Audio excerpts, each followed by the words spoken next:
আচ্ছা, অনেকে হচ্ছে অনলাইন বিজনেস করছেন। ওয়েবসাইট দরকার।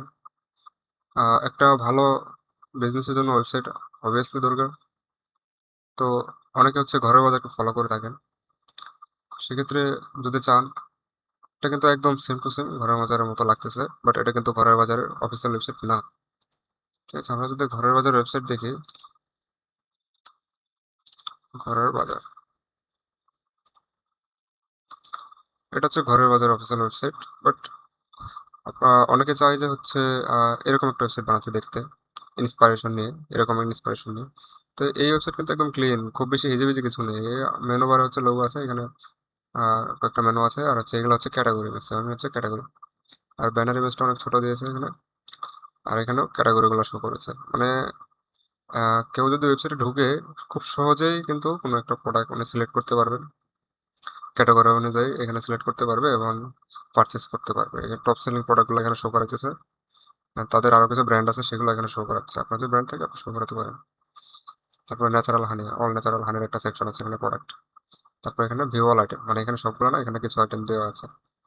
তো হচ্ছে ঘরের বাজার ওয়েবসাইট, আমারও অনেক ভালো লাগে এদের ডিজাইন কনসেপ্টটা।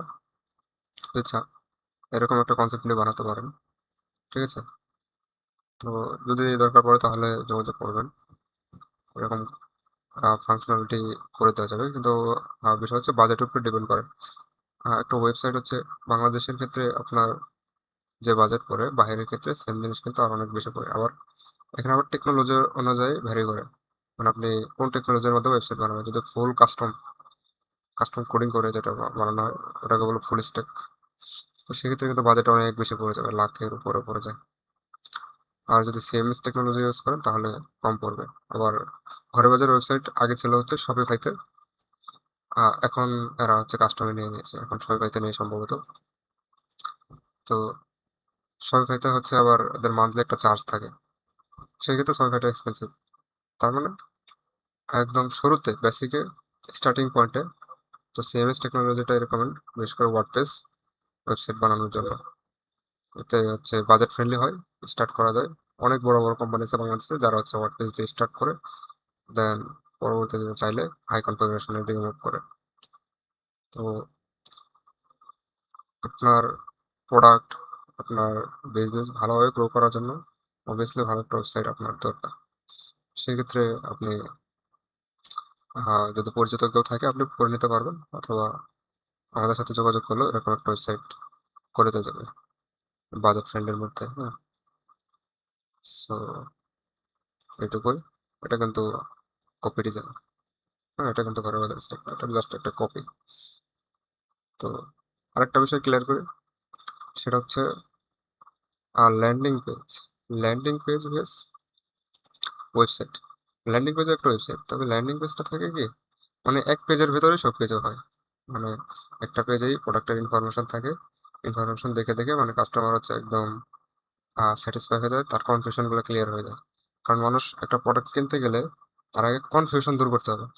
আপনি স্বাভাবিকভাবে চিন্তা করেন, প্রত্যেকটা মানুষ, আমি নিজেও যখন কোনো একটা কিছু পারচেস করবো ভাবি আমার কিন্তু টুকটাক একটু হলেও কনফিউশনে থাকে, প্রোডাক্টটা ভালো হবে কিনা, কিনা ঠিক হবে কিনা। যখন হচ্ছে আপনি বোঝাইতে পারবেন যে হ্যাঁ, এই প্রোডাক্ট তুমি এখান থেকে কিনতে পারো, তুমি, আমরা ট্রাস্টেড, আপনার ট্রাস্ট বিল্ড করতে হবে, আমরা এই দিচ্ছি, ক্যাশ অন ডেলিভারি দিচ্ছি, প্রোডাক্ট দেখে যাচাই করে তুমি টাকা দেবে আমাদেরকে। তারপর হচ্ছে প্রোডাক্টটার গুণগত মান কি কি আছে সেগুলো আপনি ল্যান্ডিং পেজে দিয়ে দেবেন। তো ল্যান্ডিং পেজ সাধারণত এখানে হালকা একটা ধারণা দেওয়া যাবে। তো এই যে এখন যেটা আছে এটাকে মূলত একটা ল্যান্ডিং পেজ, মানে ওয়েবসাইটের ক্ষেত্রে এটাকে প্রোডাক্ট পেজ বলে বর্তমানে। মানে ল্যান্ডিং পেজটা হচ্ছে এরকমই একটা পেজ থাকবে যেখানে মানে শুধু প্রোডাক্টের ইমেজ থাকবে, প্রোডাক্টের ইনফরমেশন থাকবে, তারপর নিচে হচ্ছে ইনফরমেশন দিয়ে পারচেস করবে। অন্য আর এই প্রোডাক্ট কিছু দেখাবে না। হ্যাঁ, এগুলো কিছু দেখাবে না, হেডার ফোটার দেখাবে না, শুধু প্রোডাক্ট। ওই ক্ষেত্রে হচ্ছে ল্যান্ডিং পেজ। আপনাকে যখন কোনো একটা প্রোডাক্ট টার্গেট করে পোস্ট করেন ফেসবুকে, তখন হচ্ছে ল্যান্ডিং পেজটা কাজ করে। আর এটা অনেক ভালো কাজ করে, যারা ল্যান্ডিং পেজ দিয়ে হচ্ছে সেল করছেন, তো এটা ভালো কাজ করে। তো চাইলে ল্যান্ডিং পেজটাও আমাদের থেকে নিতে পারবেন। তো সেক্ষেত্রে আহ, দুটো অপশন আছে। একটা হচ্ছে আপনি একদম, আপনার যদি বাজেট ভালো থাকে, আপনার হচ্ছে ডোমেন হোস্টিং কিনতে কিছু কষ্ট হয়, আর হচ্ছে ওই ল্যান্ডিং পেজের যে বাজেট এটা। আর যদি চান যে না, আমি একটু ট্রায়াল দিয়ে দেখতে চাচ্ছি, তো সেই ক্ষেত্রে আমাদের যে হোস্টিং আছে এবং সাবডোমেন সেটা ইউজ করতে পারেন, জাস্ট ফর 1 মাসের জন্য। হ্যাঁ, তাহলে হচ্ছে আপনার প্রথম দিকে কিছুটা খরচ কমবে, যদিও এটা প্রফেশনাল ওয়ে না, কারণ নিজের সাইট নিজের পার্সোনাল হোস্টিং এ রাখাই বেটার, বাট যদি বাজেট নিয়ে টেনশন থাকে তো সেক্ষেত্রে এটা হচ্ছে একটা সলিউশন, যে আমাদের যে হোস্টিং আছে আমরা এটা ইউজ করতে দেবো 1 মাসের জন্য। আপনি 1 মাসে দেখবেন, মানে ফিডব্যাক দেখবেন কেমন হয়, পরবর্তীতে আপনি নিজের ডোমেন হোস্টিং এ ওই আমাদের হোস্টিং এ ট্রান্সফার করে ফেলতে পারবেন, সমস্যা হবে না। এই হলো ওয়েবসাইটের ব্যাপার। সো যদি আপনি ভালো একটা ওয়েবসাইট দরকার হয় তাহলে অবশ্যই আমাদের সাথে যোগাযোগ করবেন, ভালো একটা সার্ভিস পাবেন আশা করি। আর একটা বিজনেসের জন্য ভালো একটা ওয়েবসাইট অবশ্যই মাস্ট দরকার।